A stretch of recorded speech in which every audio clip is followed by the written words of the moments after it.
Welcome back to this series on architectural simplification. Today we'll be looking at the dual write problem through the lens of cache coherence or incoherence. In our before scenario, a service will write to both a relational database and a cache. Users will consume from both the database and the cache, which may get out of sync, as we'll see.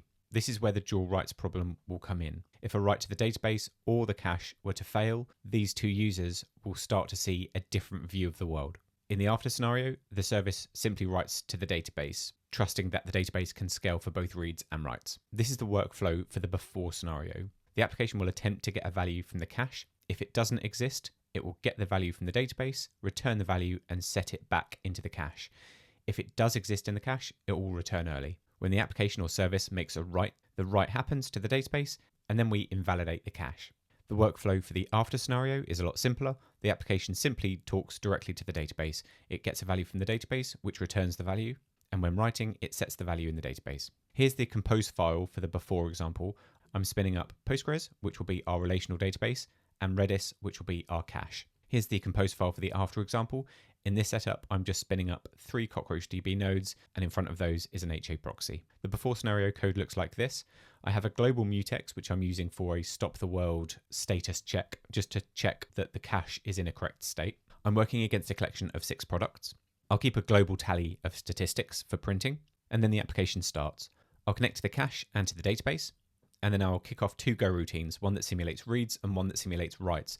This is important because as the ratio of writes to reads increases, the value of the cache diminishes. The more writes we're making, the emptier the cache. In our read simulator, we'll attempt to make a read from the cache, return a value if we do get one, but if we don't get one, I'll increment a miscount, read from the database, and then set the value in the cache. Note that I'm adding some random failures into this, such that 1% of the time, any of this could fail. If the value was in the cache, I increment a cache hit metric. In the write simulator, at a given interval again, I write to the database, failing 1% of the time, and then invalidate the cache, again failing 1% of the time. In our print loop, I lock our global mutex, fetch the data from the database, fetch the value from the cache, and compare them.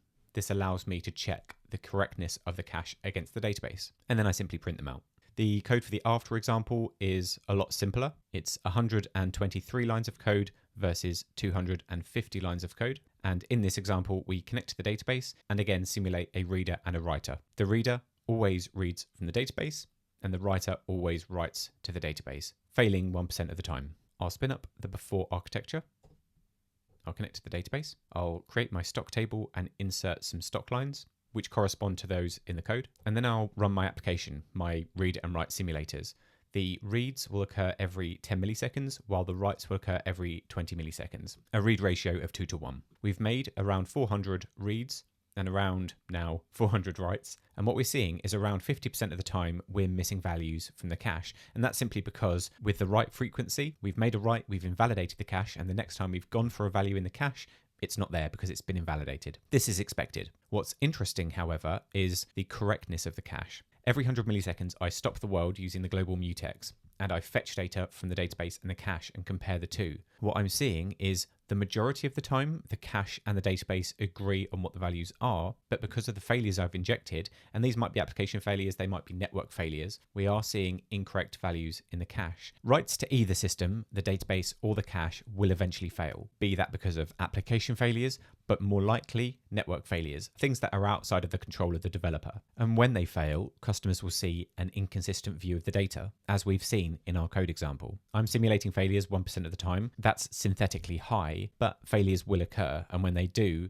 things will become inconsistent. The consequences of this in the real world could be quite severe on the customer. They could be overpaying for something, underpaying for something, or perhaps not receiving medication. As alluded to earlier, in a dynamic read-write environment, the value of a cache is diminished. With a read-write ratio of 2:1, the cache might be empty half the time. Let's stop that and tear down the architecture. And this time we'll run our after scenario. I'll spin up the infrastructure, initialize CockroachDB and connect to it. And then I'll insert the exact same products that I inserted for the Postgres example. And then we'll run the same application again, simulating a read-write ratio of 2:1.